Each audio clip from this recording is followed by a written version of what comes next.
Hai teman-teman, pada video ini kita akan membahas tentang tekanan pada makhluk hidup. Contoh pertama yaitu tekanan pada tumbuhan.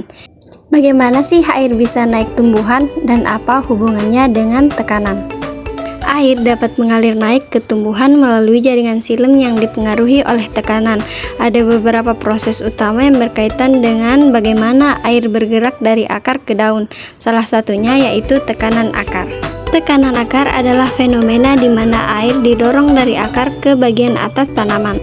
Proses terjadinya tekanan akar. Yang pertama, penyerapan air melalui osmosis. Di dalam tanah, konsentrasi larutan lebih rendah dibandingkan dengan konsentrasi larutan dalam sel-sel. Sel-sel akar memiliki banyak ion terlarut seperti ion kalium, kalsium, dan magnesium yang meningkatkan tekanan osmotik di dalam sel-sel akar. Karena adanya perbedaan konsentrasi ini, air dari tanah akan berpindah masuk ke dalam sel-sel akar melalui membran sel secara osmosis.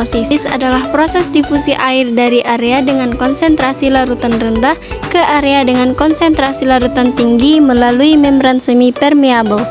Proses yang kedua, peningkatan tekanan hidrostatik di silem.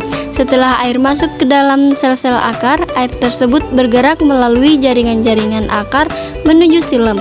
Silem adalah jaringan yang berfungsi untuk mengangkut air dan nutrisi dari akar ke daun. Karena aliran air yang terus-menerus dari luar akar, tekanan hidrostatik di dalam silem akan meningkat, dan tekanan ini dikenal sebagai tekanan akar.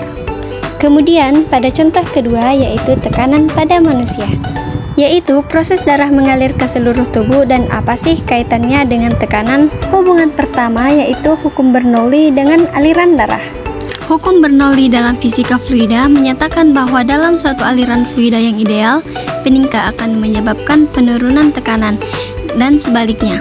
Meskipun aliran darah bukan fluida ideal, karena kekentalan darahnya resistansi pembuluh, prinsip ini membantu kita memahami distribusi tekanan di pembuluh darah.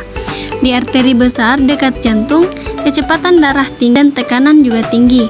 Ketika darah bergerak ke pembuluh yang lebih kecil seperti arteriol dan kapiler, kecepatannya akan menurun, begitu pula dengan tekanannya. Kemudian ada pun juga tekanan darah dan elastisitas arteri. Elastisitas atau kelenturan dinding arteri berperan besar dalam meredam tekanan darah. Saat jantung memompah darah, arteri besar seperti aorta akan meregang untuk menampung darah dan kemudian berkontraksi kembali. Proses ini membantu menjaga aliran darah yang stabil dan mencegah fluktuasi tekanan darah yang terlalu ekstrim. Dalam fisika, hal ini dapat dikaitkan dengan hukum Hooke, di mana elastisitas dinding arteri membantu menahan tekanan yang dihasilkan oleh aliran darah.